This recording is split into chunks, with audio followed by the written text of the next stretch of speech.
L'économie d'énergie en entreprise, c'est une question de bon sens. Il y a pas mal de dispositifs qui ont été prévus pour économiser l'énergie dans ce bâtiment. Il y a notamment une isolation renforcée, une toiture enherbée pour augmenter l'inertie thermique. Mais le principal, c'est la récupération de la chaleur perdue par nos fours à bois.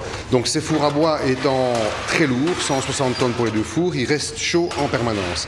Et le peu de chaleur qui est perdu par cette four, sous forme d'air chaud qui s'évacue au-dessus des fours, en fait est stocké dans un local fermé dans lequel une pompe à chaleur va aller extraire les calories, rendre ces calories à de l'eau qui est accumulée dans des réservoirs, et cette eau chaude va nous permettre de satisfaire la totalité des besoins thermiques du bâtiment. Donc le chauffage du bâtiment lui-même, mais surtout également les eaux de production, les eaux de nettoyage. Donc, tous les besoins thermiques sont assurés par ce système de récupération de chaleur en fait.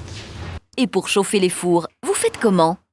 Ces fours, ils sont chauffés avec les bûches que vous voyez ici. Donc ce sont des bûchettes de sciure compactées, issues d'une scierie des alentours qui fabrique châssis, portes, etc.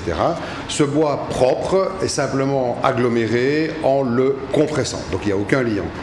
Gros avantage, bien sûr l'aspect gustatif, le pain a un autre goût. Deuxièmement, sur le plan écologique, on a un combustible renouvelable, donc le bois est un combustible renouvelable à raison d'une trentaine d'années, et qui ne participe pas à l'effet de serre. Et dernièrement, c'est pas plus mal, c'est aussi finalement un déchet, puisque ce sont ces déchets de scierie que nous allons utiliser pour chauffer nos fours. L'agencement du bâtiment fait également partie du plan d'économie d'énergie.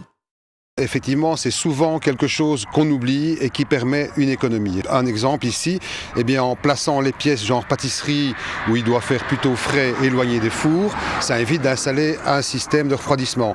En plaçant ces pièces à l'abri du rayonnement solaire, donc plutôt que du côté nord-ouest que du côté sud par exemple, là aussi on réalise une économie puisqu'on évite de devoir refroidir ces pièces. Donc l'orientation et l'implantation du bâtiment sont importants.